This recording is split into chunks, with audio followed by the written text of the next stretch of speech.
não é só Banânia e Trumpilândia.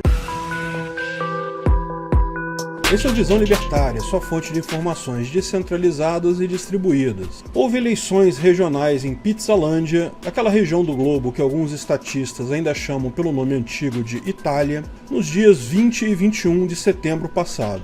São eleições que deveriam ter acontecido entre março e julho, mas foram postergadas por motivos que vocês devem imaginar. Finalmente foram realizadas agora no final de setembro. Foram eleições para governadores, prefeitos, deputados nas regiões de Veneto, Ligúria, Toscana, Marche, Campania e Apuglia. Peço desculpa pela minha pronúncia de italiano. Essas eleições seguiram uma tendência que tem dominado a política italiana desde 2017. O crescimento da direita e a diminuição da esquerda.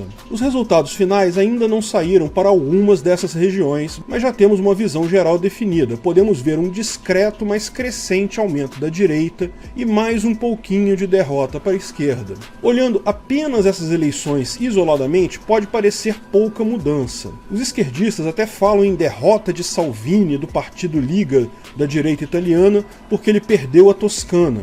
Embora tenha perdido por muito pouco, viu? Veja, os esquerdistas governam a Toscana há muito tempo e ele quase conseguiu virar novamente as eleições lá. É o mesmo caso da região de Emília-Romana, que teve eleições em janeiro desse ano, antes da fraudemia. E a coalizão de centro-direita do partido Liga de Matteo Salvini também perdeu, mas novamente perdeu por muito pouco. A questão é que essas duas regiões lá são o bastião do esquerdismo lá. Elas nunca tiveram um governo de direita desde o fim da Segunda Grande Guerra. Emília-Romana chegou a ser governada pelo Partido Comunista da Itália por muitos e muitos anos. Sempre foram regiões tendentes à esquerda, a esquerda sempre ganhou de braçada, não precisava nem fazer força para ganhar, agora ganharam no aperto. Imagine Bulbasauro virando Bolacholândia de esquerda do PSDB para a direita. Ainda não conseguiram dessa vez, mas chegaram perto. Antes seria totalmente impossível pensar nisso. Porém, ganharam em outras regiões importantes, principalmente na região de Marche,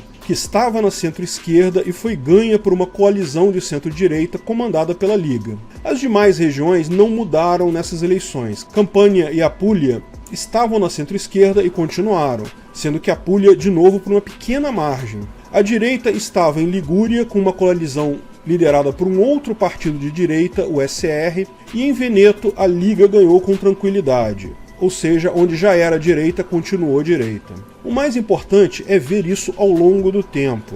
Tal como em Banânia, há algum tempo atrás, Pizzalândia só tinha partidos à esquerda. Ninguém nem cogitava a direita, ninguém cogitava qualquer outra opinião política que não fosse a extrema esquerda. Repare que até 2017 a esquerda dominava totalmente a política de lá. Das 20 regiões da Itália, apenas 3, Ligúria, Lombardia e Veneto, tinham governadores de centro-direita. O resto era tudo esquerda. Então, nas eleições regionais de 5 de novembro de 2017, a Sicília mudou para a direita. Em 2018, mais 3 regiões migraram da esquerda para a direita: Trentino, Friuli, Venezia Giulia e Molise. Em 2019 foi mais impressionante ainda. As 5 regiões que tiveram eleições nesse ano, todas as 5 mudaram da esquerda para a direita. Úmbria, Piemonte, Basilicata, Sardenha, Abruzzo. Note que Úmbria era, junto com Toscana e Emília-Romana, um bastião da esquerda também, um lugar que esquerdistas ganhavam eleições desde sempre, até 2019, quando perderam. Esse ano tivemos a mudança também na Calábria e em Marche. As demais regiões foram mantidas pela esquerda a duras penas. Mas o que vemos é claramente uma mudança radical acontecendo ao longo do tempo. Uma mudança inexorável num sentido claro. Muita gente está perplexa com o crescimento da direita. E não é só em Pizzalândia não. Está acontecendo no mundo todo e o pessoal não sabe por que está acontecendo. Desde 2016 em diante, Trumpilândia, Banânia, Quintal da Tia Bete, Chucrutilândia, Pizzalândia... Na verdade, se você prestar atenção, todos os lugares o movimento é o mesmo, da esquerda para a direita. Alguns vão rápido, outros vão mais devagar, alguns estavam tão à esquerda antes do processo que parece que nem mudaram ainda, mas estão caminhando nesse sentido. Se você prestar atenção, o sentido é claro em todo lugar. E lógico, tem gente atribuindo isso a vários fatores. Mas o que eu creio que está acontecendo não é nem um crescimento da direita. O que está acontecendo é um desmoronamento da esquerda, uma implosão da esquerda no mundo todo. A direita ganha cadeiras e governos porque está ali disputando o show da democracia com a esquerda. Se um lado implode, o outro naturalmente ganha espaço em todos os parlamentos, prefeituras e distritos do mundo todo. Se você prestar atenção, de fato, essa mudança é mais ampla que isso. É uma mudança de mentalidade das pessoas que não se reflete tanto assim em questões de governo, justamente porque uma parte disso são as pessoas dando uma banana para o governo. Somos nós, os libertários. Muita gente está indo para o libertarianismo também.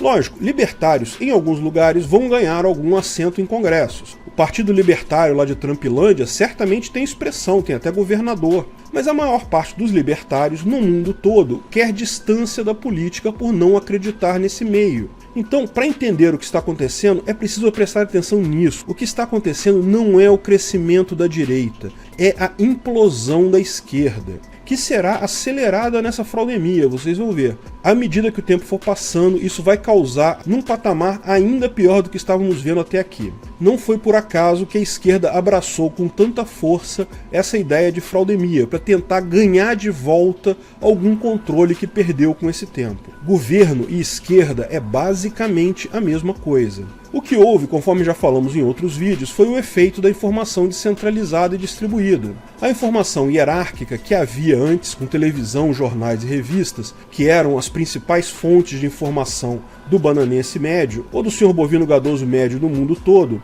permitia que as elites governamentais controlassem o padrão moral do povo. Lógico, sempre jogavam isso para a esquerda, porque esquerda significa Estado maior, mais dinheiro controlado pelos burocratas parasitas, portanto é interesse das elites políticas jogar tudo para a esquerda. Como resultado disso, a esquerda era o padrão moral do mundo, porque a gente só ouvia eles falarem. Mesmo quem não era esquerdista, quem não concordava com a moral progressista, ainda achava que a esquerda era o padrão da maioria da sociedade, era o padrão moral, entre aspas. Por exemplo, eu sempre me considerei de direita, minarquista, a favor de Estado mínimo. Mas até 2013 eu até evitava falar sobre política, porque eu achava que eu era um caso isolado, que a imensa maioria das pessoas era progressista, a favor do Estado babá que cuida de tudo. Eu não teria chance de expor meus pensamentos, melhor nem iniciar essa briga. A partir de 2013, quando eu comecei a discutir política no Facebook, eu percebi que tem um monte de gente que pensa como eu.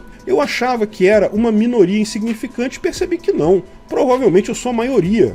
E imagino que isso foi a experiência de muitas outras pessoas também. Com a informação descentralizada e distribuída sem controle dos políticos sobre a informação, as pessoas podem desenvolver, discutir assunto, argumentar umas com as outras e chegar a conclusões totalmente independentes do suposto padrão moral imposto pela esquerda. A esquerda perdeu esse controle que tinha na sociedade até então de todo mundo ter meio que vergonha de não ser de esquerda.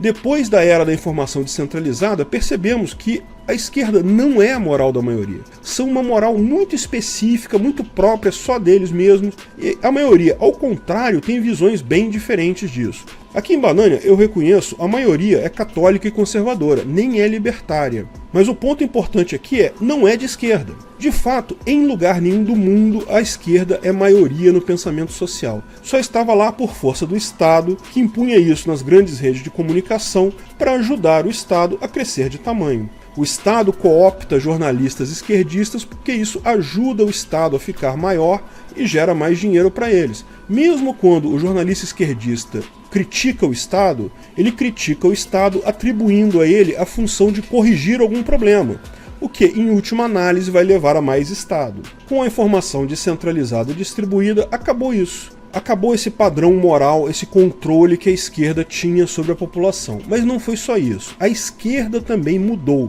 Porque, enquanto ela tentava impor um padrão moral em toda a sociedade, ela acabava sendo moderada pelas forças que pensavam diferente dela. Então, a visão socialista da esquerda progressista caminhava para a esquerda, sempre tendendo a mais socialismo, mas caminhava lentamente, porque ela própria sentia resistência quando tentava caminhar muito rápido, sentia algum feedback das pessoas não querendo ir naquela direção. Quando a informação descentralizada e distribuída separou a sociedade em bolhas, e não tenha dúvida, estamos todos em bolhas hoje em dia, cada vez mais estanques, A bolha da esquerda, que inclui a maioria dos jornalistas e da mídia tradicional, se viu liberta dessa amarra de ser razoável para outras pessoas, porque ela começou a só receber feedback da própria bolha delas, daquela bolha minúscula em que ela vive. Ela começou então a migrar violentamente para o progressismo, porque não sentia mais aquela oposição das pessoas. Radicalizou totalmente o socialismo.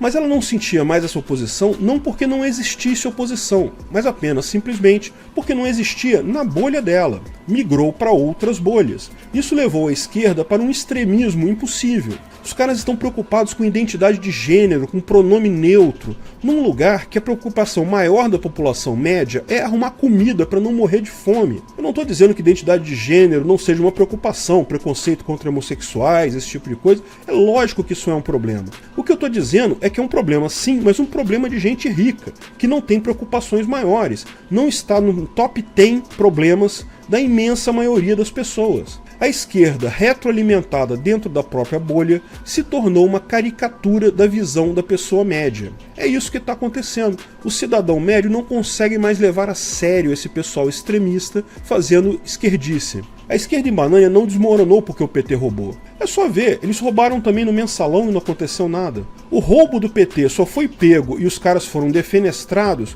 porque as pessoas começaram a conversar entre si, perceberam que aquilo não era o padrão moral da sociedade, começaram a fazer manifestações, começaram a deixar claro que não tinham interesse mais naquilo. E mais do que isso, as próprias pessoas começaram a perceber o extremismo sem nenhum propósito da esquerda. A esquerda na bolha dela caminha numa direção totalmente impossível, totalmente única, só vislumbrada naquela pequena bolha delas como razoável. Pelo menos nós que estamos em outras bolhas temos essa espécie de senso de que a gente é uma bolha, a gente tem que tomar cuidado para não partir num sentido totalmente aleatório. Eles não, eles perderam qualquer freio. No final das contas, a derrocada da esquerda, o crescimento da direita, lá em Pizzalândia e em vários outros lugares, é uma consequência disso. O que mudou no mundo foi a forma como as informações são distribuídas. Foi a informação descentralizada e distribuída que está mudando o mundo. E sabe onde isso vai nos levar? Sim, ao libertarianismo, à sociedade de leis privadas, porque é a única forma de organização social pacífica em uma sociedade estanque em bolhas. Se prepara para um capistão, meu amigo. Obrigado pela audiência. Esse vídeo foi um oferecimento de armataweb.com, cloud e serviços de data center, 100% de compromisso com a satisfação e privacidade dos clientes. Aceitamos Bitcoin, veja o link na descrição do vídeo. Se você gostou desse vídeo, clique no like e compartilhe ele em suas redes sociais. Se inscreva no canal para nos ajudar, clicando no botão vermelho abaixo. Se quiser ser avisado de novos vídeos, clique no sininho ao lado. Saiba mais sobre o nosso projeto no site visãolibertaria.com. Lá você pode sugerir novos artigos, escrever artigos, patrocinar e muito mais. Confira visãolibertaria.com. Até a próxima!